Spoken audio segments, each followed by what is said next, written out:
Good morning. ఇగో నేనైతే బొత్త చేపల కూర వండుతున్నా ఈరోజు.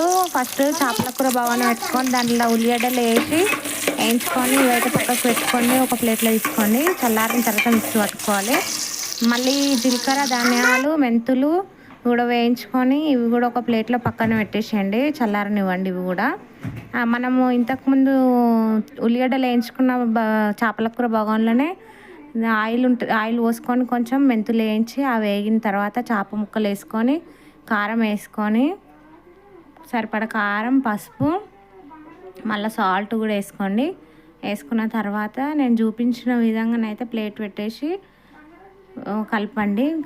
ఇట్లా కలిపేసేయండి. ఎందుకంటే స్పూన్ పెట్టినామనుకో మనం ముక్కలు ఇరిగిపోతాయి.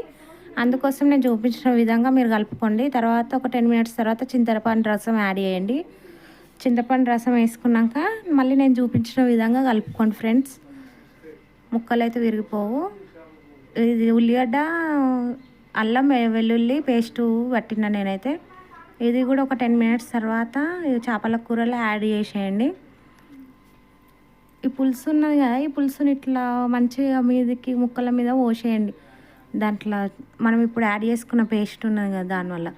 ఇప్పుడు ఇదేమో జీలకర్ర, ధనియాలు, మెంతులు మనం వేయించి మిక్సీ పట్టుకున్న పౌడర్ ఇది కూడా కొంచెం ఆయిల్ పైనకి వచ్చింది కూర ఉడికిన తర్వాత అని చెప్పి అనుకున్నప్పుడు మనకు తర్వాత లాస్ట్లో యాడ్ చేసుకోండి. ఆయిల్ పైనకి తేలిన తర్వాతనే ఈ పౌడర్ అయితే యాడ్ చేసుకోండి.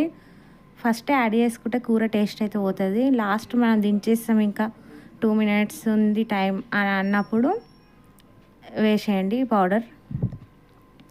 పౌడర్ వేసి కొంచెం నేను చూపించిన విధంగా కలుపుకోండి. ముక్కలను అయితే ఏం డిస్టర్బ్ చేయకండి, లేకపోతే విరిగిపోతాయి. అవి ఉడికినాయి కదా, విరిగిపోతాయి. అందుకోసమే ఇట్లా కలుపుకోండి.